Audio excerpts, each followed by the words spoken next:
नमस्कार साथियों। उत्तर प्रदेश पुलिस भर्ती की परीक्षा संपन्न हो चुकी है। परीक्षा संपन्न होने के बाद अभ्यर्थियों के मन में बहुत सारे सवाल हैं कि कौन सी शिफ्ट आसान रही, कौन सी शिफ्ट कठिन रही, या सभी शिफ्टों में कौन से किसके मार्क्स बढ़ सकते हैं या किसी के कम भी हो सकते हैं।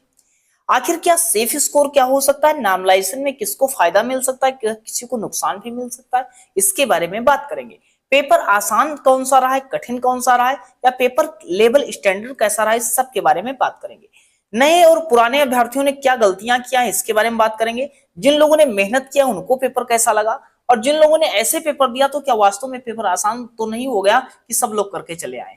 नए और पुराने बच्चों का स्कोर क्या बन रहा है, इन सब के आधार पर हम तुलना करके पूरी तरीके से डिस्कस हम इस वीडियो में करने वाले हैं। हमने इसलिए एनालिसिस करने के लिए हमने पीपीटी को पूरा बना लिया है। अब देखिएगा, सबसे पहले हम बात कर लेते हैं कि एग्जाम तो समाप्त होगा। अब काफी लोग मेहनत कर रहे थे, एक तरीके से त्योहार खत्म हुआ। इस बहुत सारे लोग एसआई का एग्जाम दिए, होमगार्ड का एग्जाम दिए, पुलिस का एग्जाम दिए। अब उनको थोड़ा एक राहत मिला होगा कि चलो एग्जाम समाप्त हो गए, एक त्योहार की तरीके से एग्जाम चल रहा था। अब यहाँ पर एक तरीके से 6 शिफ्टों में पेपर संपन्न होता है। अब 6 शिफ्टों में जब पेपर संपन्न होता है, अभ्यर्थी सोचते हैं हमारा शिफ्ट ऐसा तो नहीं है कि आसान आ गया, या हमारा शिफ्ट ऐसा तो नहीं कि हमारा शिफ्ट कठिन आ गया। अब एक स्वाभाविक सी बात होती है कि हर अभ्यर्थी जो पेपर देता है उसको अपना शिफ्ट तो कठिन लगता है कि है क्या वास्तव में कठिन था।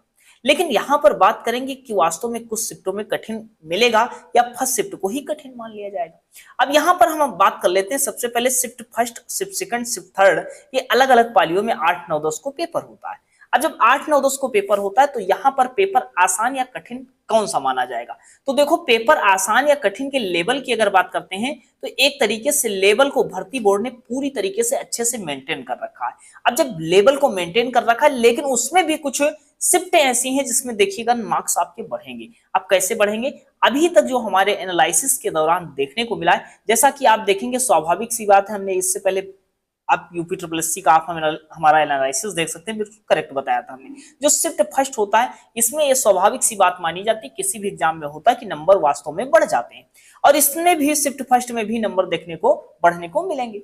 अब यहां पर अगर बात करते हैं, अगर आप बात करेंगे 9 की एक सेकंड शिफ्ट, एक 9 तारीख की आप सेकंड शिफ्ट की बात करेंगे, 9 तारीख की सेकंड शिफ्ट अर्थात ओवरऑल पेपर 4 की, तो जो 9 तारीख की सेकंड शिफ्ट है, यहां पर भी अगर आप इस शिफ्ट में होंगे तो आप बताइएगा कि ओवरऑल पेपर जो सारी शिफ्टों में है, यहां पर थोड़ा एक तरीके से स्टैंडर्ड ठीक देखने को मिला। तो यहां पर एक तरीके से पेपर के एक तरीके से नंबर नॉर्मलाइजेशन में मार्क्स बढ़ने की बात की जा रही। तो शिफ्ट फर्स्ट अभी हमारे हिसाब से, और एक तरीके से जो 9 तारीख की सेकंड शिफ्ट है, यहां पर थोड़ा मार्क्स आपका बढ़ने को मिल जाएगा। अब एक कितना बढ़ेगा, कैसे बढ़ेगा, एक और एनालिसिस जिसमें करेंगे, लेकिन यहां पर अभी 2 शिफ्टों में ये चीजें निकल करके आ रही।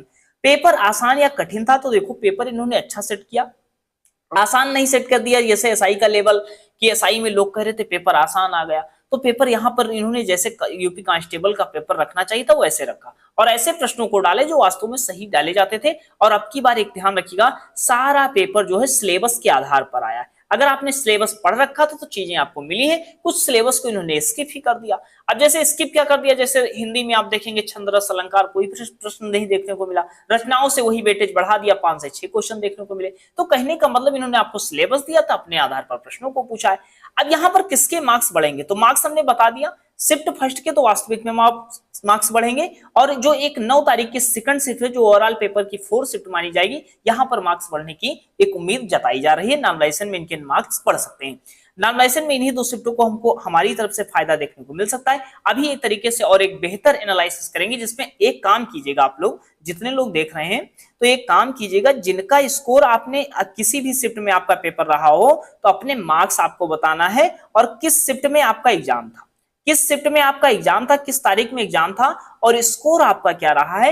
मतलब स्कोर मतलब प्रश्न आप बता देना कि प्रश्नों की संख्या सर 110 थी और इतना इतना मतलब हमारा रहा है, और ओवरऑल मिला करके आप कीजिएगा, चीजें क्लियर हो जाएंगी। तो जिससे हम और एक डेटा एनालिसिस कर देंगे, और जिस शिफ्ट में होंगे आप बता दीजिएगा आपको अन्य शिफ्ट कैसी लग रही थी और कैसा आपको इस आपकी शिफ्ट लग रही थी। चीजें क्लियर है, किसके मार्क्स बढ़ेंगे, नॉर्मलाइजेशन में किसको फायदा होगा, इसे हमने बता दिया। पेपर का लेवल आसान या कठिन, एक तरीके से मॉडरेट, मतलब इजी टू मॉडरेट आप कह सकते हैं। कुछ चीजें अलग अलग शिफ्टों में हार्ड देखने को मिली तो वो क्वेश्चन स्किप ही किए जाते हैं। अब जैसे माइनस मार्किंग है नहीं, तो आप उसको गेस भी करोगे तो थोड़ा लग बाई चांस आपका लग भी जाता है, जहां पर आपके प्रश्न सही भी हो जाते हैं।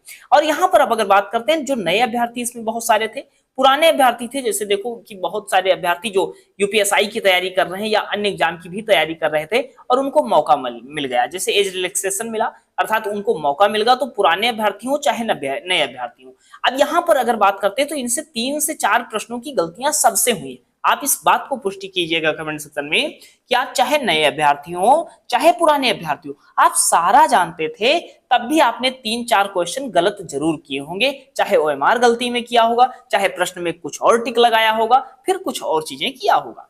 तो ये चीजें 3-4 क्वेश्चन अगर आपसे गलत हुए तो आपको परेशान होने की जरूरत नहीं, ये सबसे हुआ है, ठीक है। और नॉर्मलाइजेशन जैसे एक तरीके से नेगेटिव मार्किंग है नहीं, तो परेशान होने की जरूरत नहीं। आपने जितना अटेम्प्ट किया होगा, तो जैसे अगर माइनस मार्किंग में होता तो कुछ क्वेश्चन जानकर भी स्किप कराते कि माइनस नेगेटिव में न चले जाए। तो एक तरीके से ओवरऑल की बात करते हैं, चाहे नए अभ्यर्थी हो चाहे पुराने अभ्यर्थी हो, अगर आपने पूरा सिलेबस पढ़ के गए हैं तो आपको पेपर एक तरीके से आसान लगा है, भले आपसे पूरा पेपर सॉल्व हो पाए या ना हो पाए। नए अभ्यर्थियों के पास समस्या देखने को मिलेगी, कुछ कम समय उनको पड़ गया, कि समय कम पड़ गया या वो भर नहीं पाए, या जिन लोगों ने गलतियां किया ओएमआर मतलब पूरा पेपर सॉल्व किया लेकिन ओएमआर बाद में भरने लगे, तो कुछ ऐसा अभ्यर्थियों के साथ, नए अभ्यर्थियों के साथ हुआ है। लेकिन ऐसा पुराने अभ्यर्थियों के साथ नहीं हुआ जो कई एग्जाम दे चुके हैं। तो यहाँ तक ये चीजें आपकी क्लियर है, बाकी ये सारी चीजें हो जाती हैं। अब ओवरऑल एक तरीके से अब आप पूछोगे सर एक तरीके से सेफ स्कोर आप बता दो, तो सेफ स्कोर की बात करते हैं। जैसे पुराने अभ्यर्थी जो एसआई वगैरह की परीक्षा दे चुके हैं, या तो आप समझो स्वाभाविक सी बात है उनकी तैयारी अच्छी होगी। अब जब तैयारी अच्छी होगी तो वो कहते हैं सर हमने तो 130 कर लिया, या हमने 125 कर लिया, या हमने सर 128 कर लिया। लेकिन जब नया अभ्यर्थी से हम बात करते हैं तो कहता है सर 110, 115 या 118, या इसी तरह एवरेज की बात करते हैं। तो अगर हम कहें कि एवरेज लड़का जो लड़का या लड़की है कितना स्कोर है ऑल शिफ्टों में, तो अभी तक एक तरीके से 120 हमें एवरेज स्कोर मिल रहा है। अगर इन सबका आप एवरेज निकालोगे सबका, तो 120 नंबर जो है एक एवरेज स्कोर मिल रहा है। आप कहो सर क्या 120 क्वेश्चन जो आपकी क्या कट ऑफ हो सकती है? 120 क्वेश्चन हम आपसे कह रहे हैं, क्या 120 क्वेश्चन ही कट ऑफ हो सकती है? तो देखो अभी इसको एनालिसिस करेंगे, लेकिन एवरेज हमारे अभ्यर्थी जितने लोग मिले 120 क्वेश्चन अभी स्कोर मिल रहा है। अब करना क्या है, आप कमेंट सेक्शन में अपनी शिफ्ट बता देना, सेकंड शिफ्ट में थर्ड शिफ्ट में थे, या आप अलग अलग तारीख में फर्स्ट सेकंड शिफ्ट बता सकते हैं, अपना स्कोर बता देना। अगर कैटेगरी आप बताना चाहते हो तो कैटेगरी बता देना, ताकि चीजें हमें क्लियर हो जाए और हम आपको स्कोर एक ओवरऑल आपको बता देंगे फाइनल कट ऑफ क्या होगी। तो अभी तक एक तरीके से 120 के जो क्वेश्चन किया है वो एक तरीके से दौड़ में अभी भी शामिल है हमारे हिसाब से।